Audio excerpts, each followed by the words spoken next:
All right, let's try another Brayered background. I'm just using this little scrap piece that I kind of slathered some tone onto, just kind of to make a point of when you are doing this type of application, degree of inking on a certain surface, you can almost kind of start with anything. All right, so I am going to apply a lot of ink. This is a soft brayer roller. Some of them are like the acrylic style rollers. This one's, has that rubber surface, and that's what you want to use here.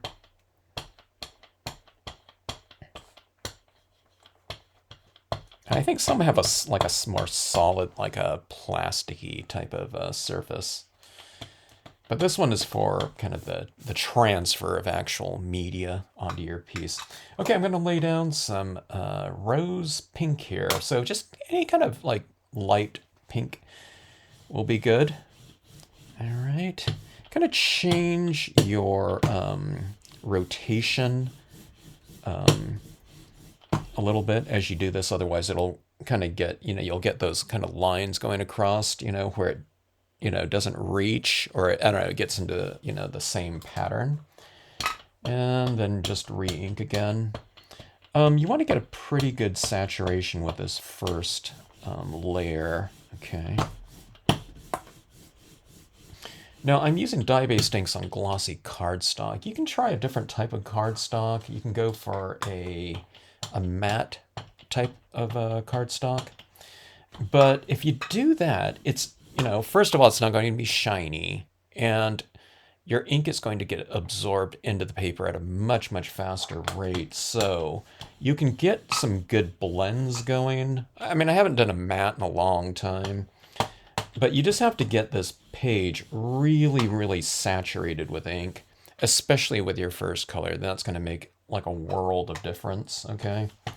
So just, keep that in mind. I would go with something a little bit more sealed, like a semi-gloss or something like that.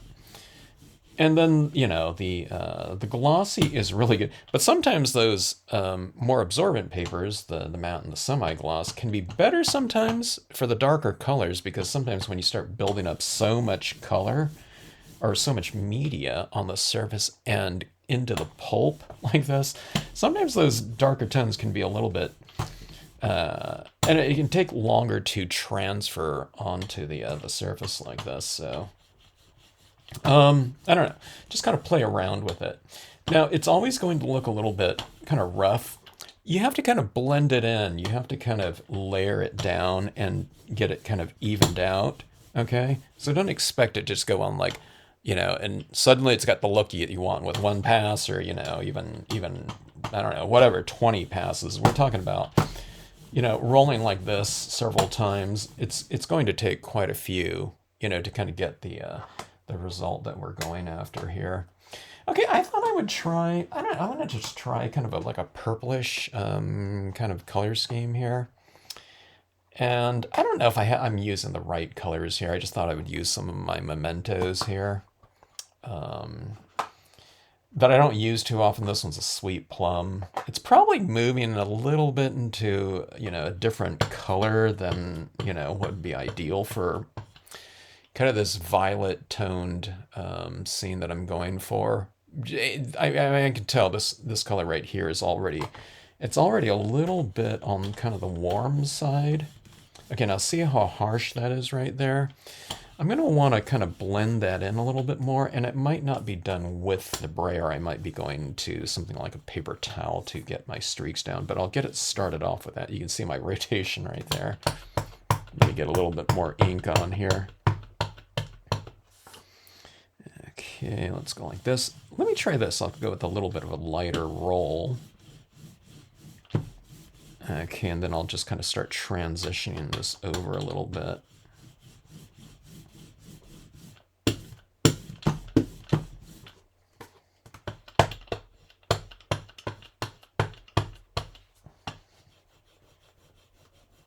I should probably just ink up one side of this right at this point in time.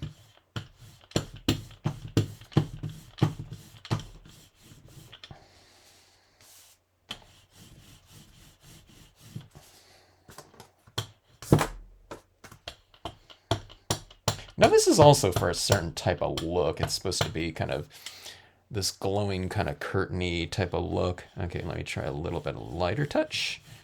And then see, as I'm doing this, I'm kind of moving in to try to, hopefully get this reasonable, kind of a transition. I'm not doing it too good right here, as is.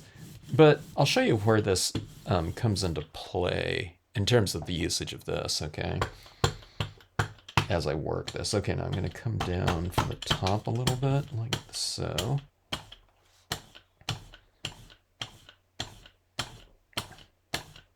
This is going to end up being the top of the scene, and this one's the bottom, okay?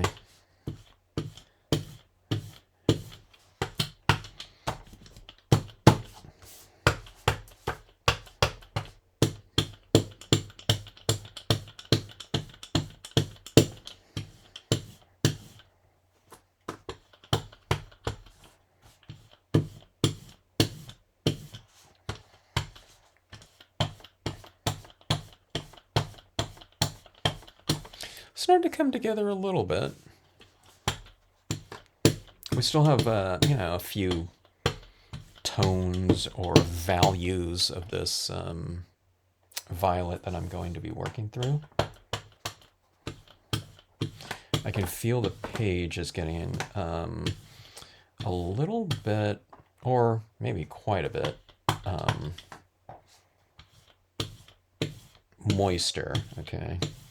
The transfer rate of my ink is going on there a little bit slower, which is kind of good because I'm able to blend it easier, okay? The wetter it gets.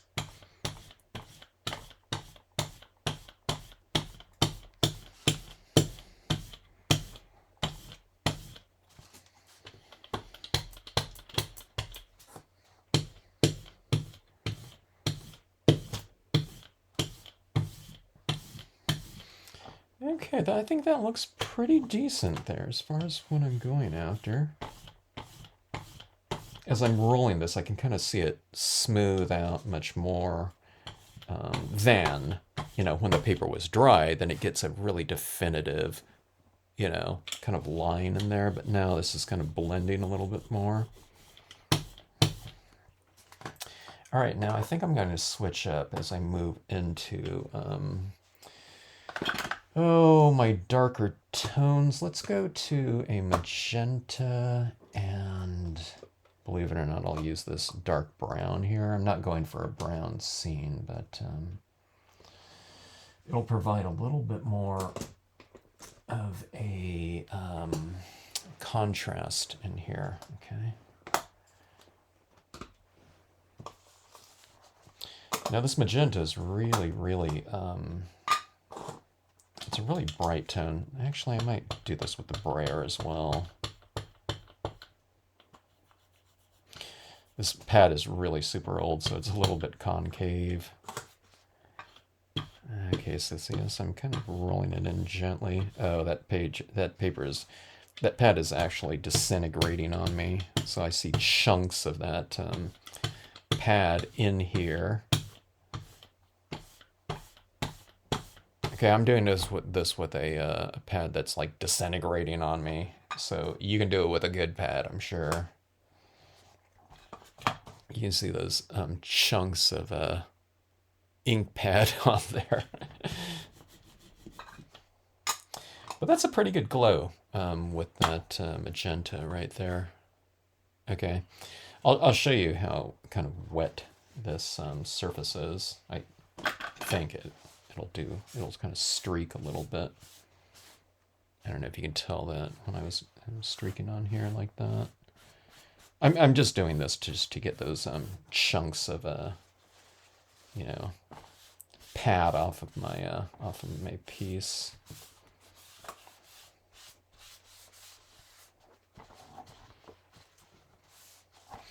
All right, let's go to this violet. All of my pads are like disintegrating, that are about, I don't know, like 20.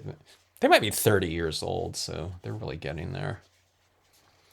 And I will switch up, I'll switch to, I don't know, some different types of pads, maybe Memento or something like that when my Marvies are, completely toast. I mean, as you can see, I'm already using some tones of Memento.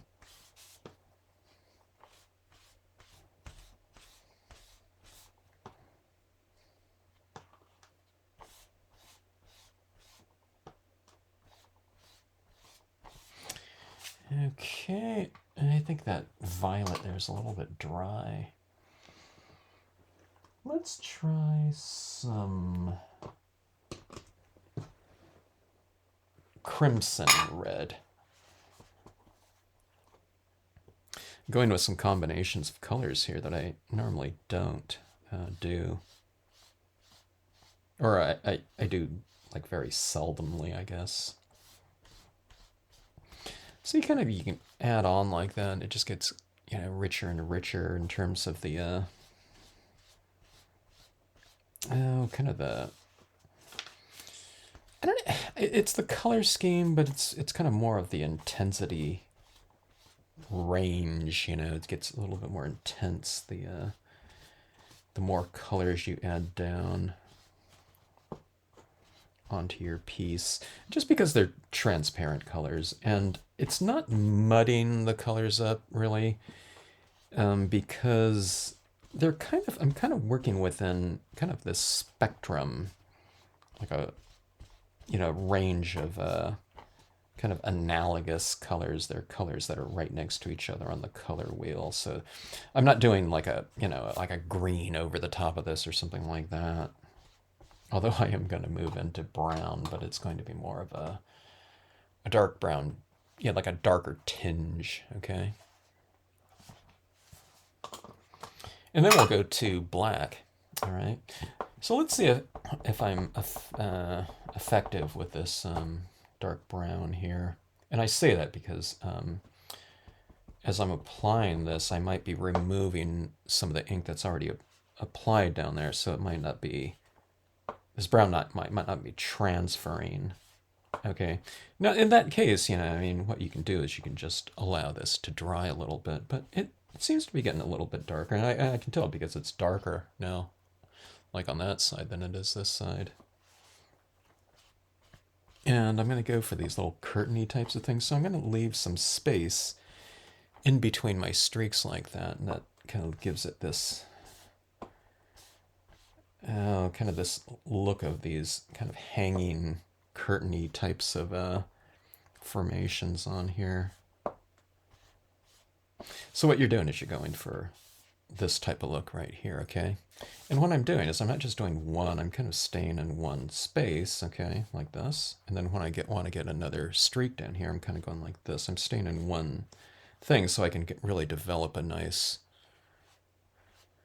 kind of gradual and, a nicely transitioning looking streaks. And look at that. See that flame going like that? That's developing.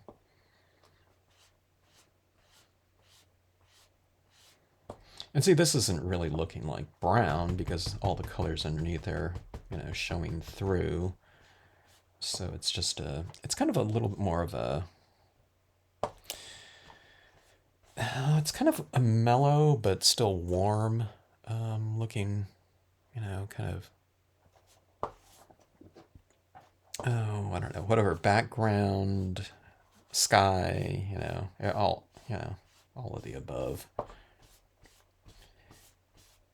Going for a little bit of a stronger perimeter vignette here. And if you want it to get darker in these areas, what you have to do is you kind of have to tap and build up some tone, because when you're streaking like this, you are applying to an extent, but you can also, like I said, be removing ink because it is so saturated like that. But look at that glow like that. It looks like a real, like a deep flame in there, doesn't it?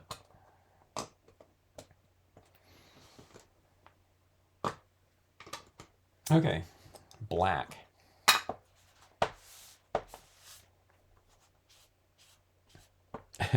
I don't think this black is transferring at all. Maybe a little bit.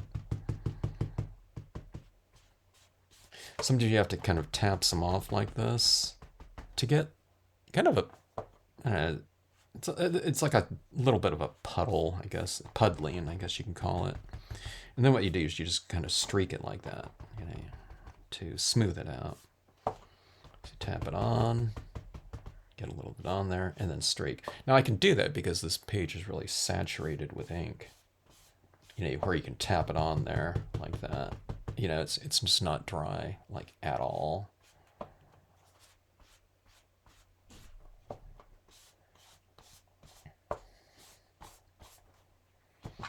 All right. So we have our background like that. Pretty fast, I think. And let me add a little bit of this area down below that's a little bit darker. I'm just going to probably stamp in my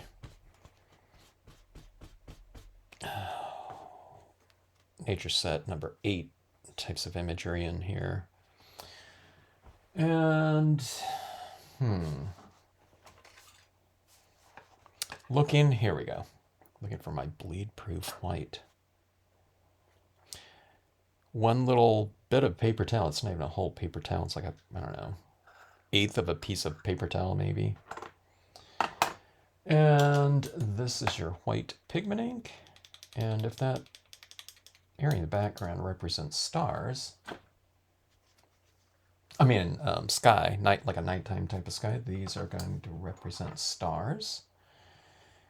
And I'm just going to get a little bit on the tip right there and then really get a lot of that excess paint out of there. This is a watercolor, very opaque white paint, thus the bleed-proof aspect of it. And we're just going to splatter paint our stars in here, like so. I kind of do it at a little bit of an angle, because I think it tends to look a little bit more kind of Milky Way-ish. So this like band of stars kind of going across this way. Let me see if I can show it to you like that. So hopefully that looks like space. Yeah, a little bit at least, right? Now, sometimes you get a little bit more variation, you know, like some bigger splatters like that one and that one, you know, you can see it around in there. Sometimes it's like more of like a fine mist, but what you do is you just go back in and add in some additional stars. I have that kind of that little pattern in here with the, you know, that ink that was already on there, so I'll go in here and kind of obscure that a little bit. And I'll just kind of do my little Milky Way here. I'll put a few little larger stars within this kind of diagonal band right here. I have a star here and there. Kind of makes it look like, you know, some different constellations within this piece right here.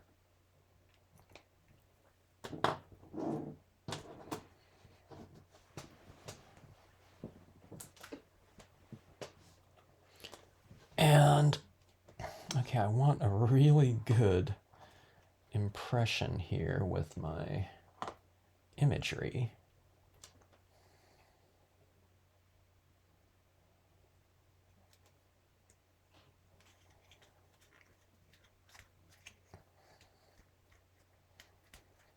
In other words, I want it nice and dark.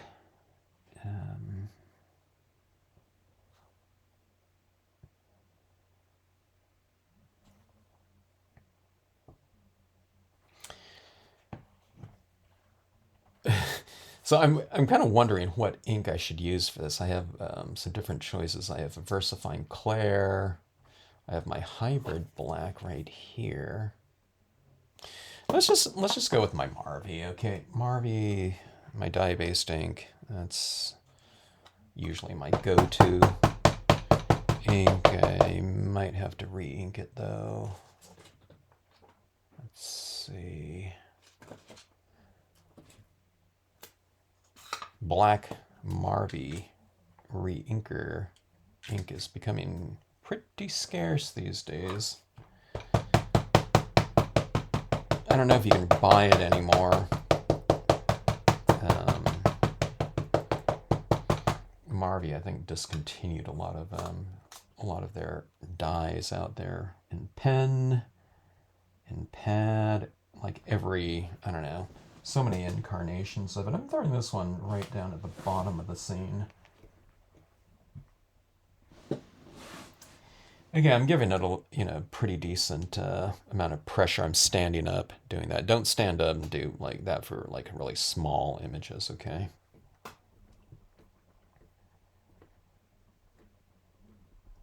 Yeah, because it's just going to smash them. Okay, but this is it's a decent sized stamp with a lot of surface area, so we need to apply a decent amount of pressure in there in order for that ink to transfer. There we have it, like that. Look at that. It's kind of a cool northern lighty type of thing. And I'm going to show you what I'm going to do here on this one. There's a decent amount of kind of open area in there. So what I'm going to do is I'm going to stamp an image in the background here, and I'll do it in the Sweet Plum. You just do it in a color out of your color scheme that's going to be a color that'll stand up against whatever color's background and you have in there. So if this is much darker, the Sweet Plum might not show up.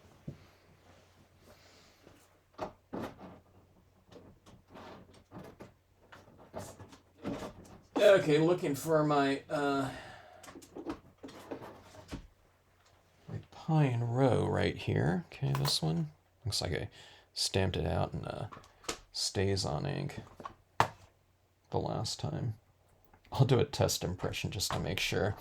I might have to clean that off a little bit. It's got some probably some StazOn buildup on there, but let's just see how it goes.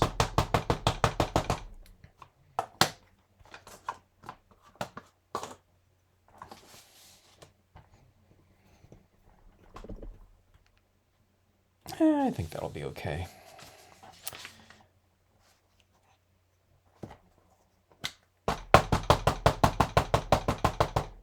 Okay, now this plum is not a very dark ink, but just to transition this a little bit more, what I'm going to do is I'm going to blot off some of the ink off the bottom portion, about a 1/4 inch or so.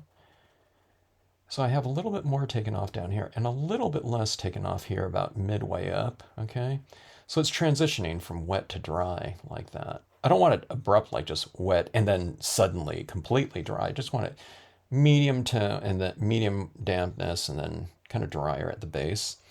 And then what I'm going to do is I'm going to stamp this like right over here to the side. So hopefully this looks like background trees, okay?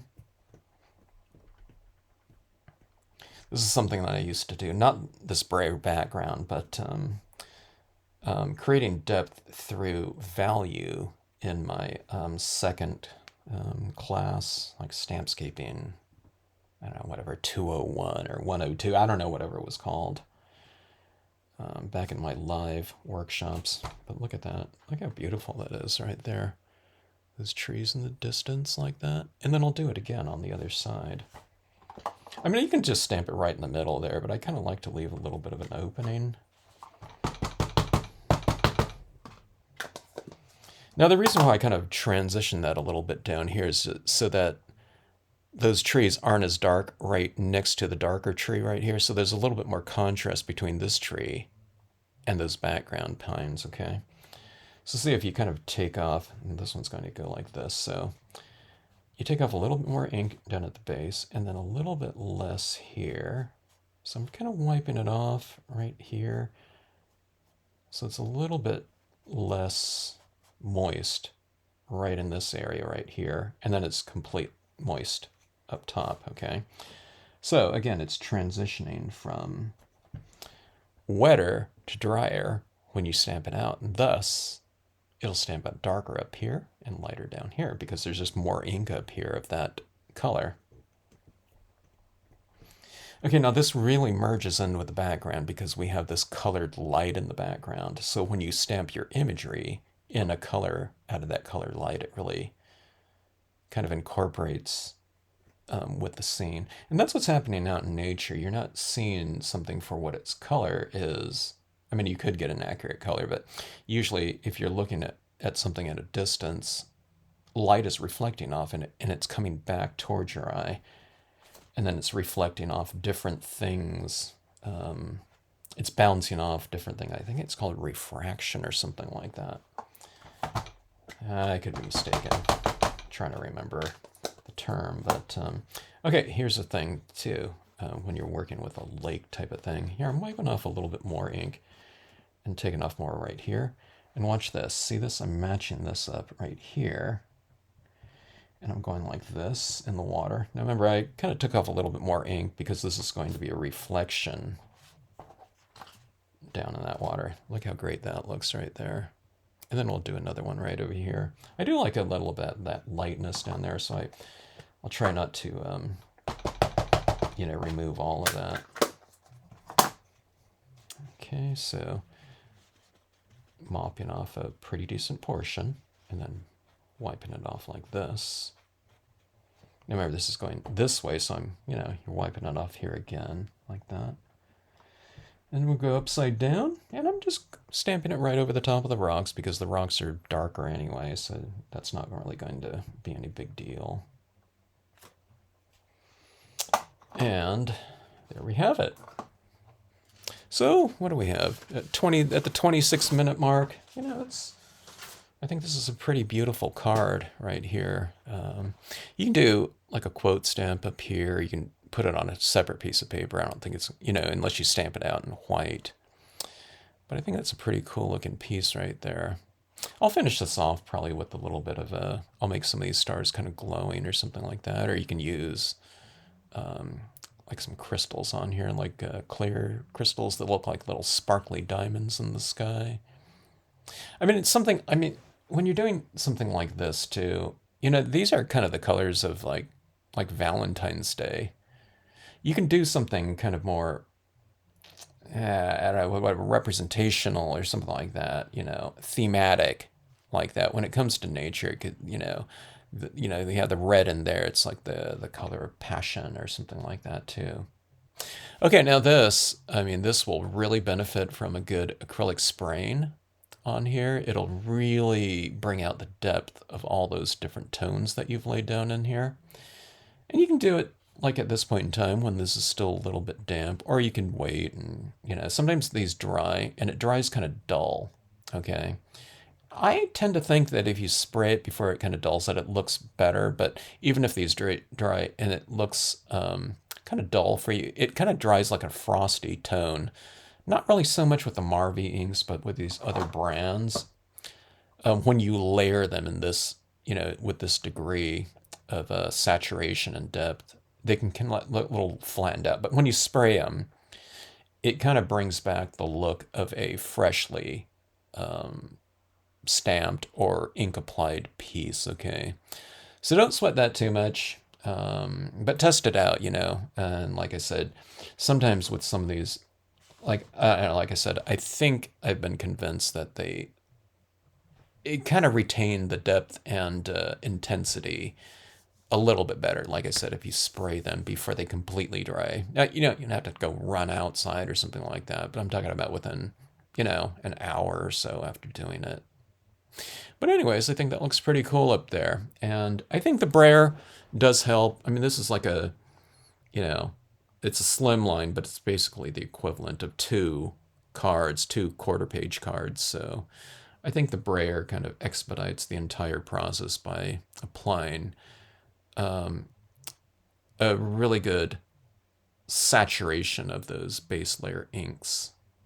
And, anything to do that, anything to speed things up, while still being able to achieve the desired results is a good thing.